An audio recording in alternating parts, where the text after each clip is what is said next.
దోస బాటర్‌తో ఇడ్లీలా పెట్టుకొని ఎంతమంది తింటారో చెప్పండి. అంటే నెల్లూరు, తిరుపతి సైడ్ ఆల్మోస్ట్ ఇడ్లీ అంటే అలానే చేస్తారనమాట. మేము ఇడ్లీ అలా చేసుకోము. నార్మల్ ఇడ్లీ రవ్వతోనే చేస్తాము. కాకపోతే మేము వీటిని ఆవిరికుడుం అంటామనమాట.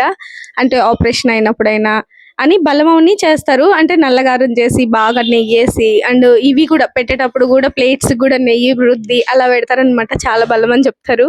సో, నేనెందుకు పెట్టానంటే ఆదిత్యకి డైలీ దోస దోస అయితుందని నెయ్యి అద్ది అది పెట్టాను. ఇంక నల్లగారం లేదు అయిపోయింది. కొన్ని కొన్ని ఐటెమ్స్ మనం ఎంత ప్రో అయినా కొన్ని కొన్ని ఐటెమ్స్ రావన్నమాట.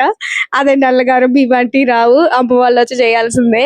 అండ్ మసాజ్ తర్వాత గబగబా ఇంటికొచ్చి ముందు ఫస్ట్ లెహెంగాస్ అయితే స్టిచ్ చేశా. ఆ తర్వాత శారీ ప్రీ ప్లీటింగ్ చేయాలన్నమాట. ఇప్పుడు మీకు చూపించాను కదా శారీస్ అవి. అండ్ ఈ వర్క్ నేను చాలా తక్కువ టైంలో అయిపోతది. అండ్ లుక్ కూడా చాలా సింపుల్ ఉంటది అనుకున్నా. ఇది ఫస్ట్ టైం వేసా నేను. బట్ లేదు, లుక్ వైజ్ చాలా గ్రాండ్‌గా ఉంది. చాలా బాగుందండి. నాట్ డిజైన్ టైం కూడా తీసుకుంది. అండ్ ఈ సారీస్ ప్రీప్లీట్ చేసేసరికి ఆల్మోస్ట్ 3:30 అయిపోయింది అనమాట. న్యూ కస్టమర్స్ సో స్టిక్కర్స్ అంటించాం. మన సర్వీసెస్ తెలియాలి కదా దానికోసం. Bye bye, subscribe.